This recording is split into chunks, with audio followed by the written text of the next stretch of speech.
海濱嘅發展應該係以還港於民為核心。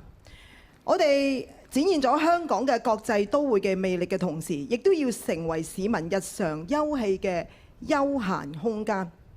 關於海島嘅發展，我有以下幾個具體嘅主張。第一，我哋要堅持保護海港，推動可持續發展。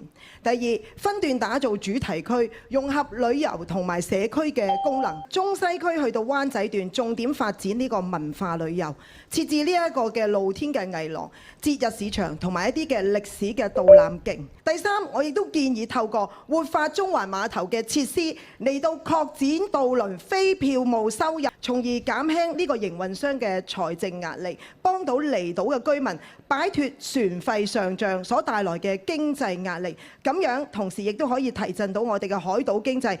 只有兼顧保護同埋發展，先至能夠讓海濱真正成為屬於大家嘅珍貴資產。唔該。